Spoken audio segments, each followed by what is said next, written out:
Bonjour à tous les passionnés de cinéma, je suis enchantée de vous retrouver sur ma chaîne CinéVibe, où je partage avec vous les dernières actualités sur les films à venir et ceux déjà sortis.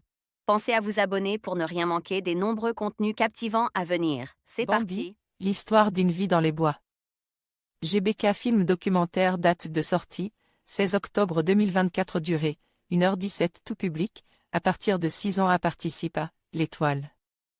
Des Mômes 2024 site officiel garantie sans traumatisme.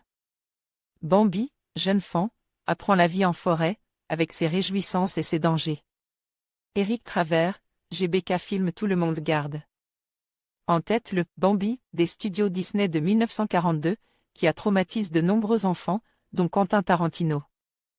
Mais on oublie souvent qu'il s'agit d'une adaptation d'un roman de jeunesse de l'Autrichien Félix Saltan paru en 1923.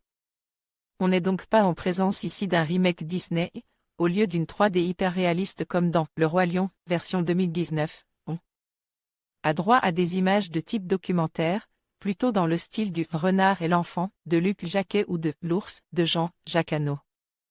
Ayant une solide expérience de scénariste à la fois de fiction, avec des propositions aussi diverses que Un barrage contre le Pacifique. Le petit Nicolas, qu'est-ce qu'on attend pour être heureux? Ou encore Vision, et de documentaires, citons L'Odyssée de l'espèce, La marche de l'empereur et Le chêne, Michel. Fessler revisite ainsi cette célèbre histoire en se positionnant à mi-chemin entre fiction et docu. Le récit devient finalement un prétexte pour évoquer les conditions de vie d'un fan devenant progressivement cerf.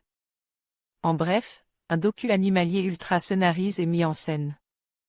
Il en résulte un beau film, aux images parfois impressionnantes, qui plaira notamment aux enfants avec peu de risque de trauma fois, grâce à la volonté de laisser hors champ la mort de la biche. On regrettera toutefois un manque de subtilité, la narration parfois gnangnan de Mylène Farmer, quelques artificialités assez lourdes. Et, surtout, l'omniprésence d'une musique qui ne laisse pas assez s'épanouir les bruits de la forêt. Raphaël Julien a envoyé un message au rédacteur Michel Sédou, Laurent Charbonnier votre note, votre pseudo, votre commentaire.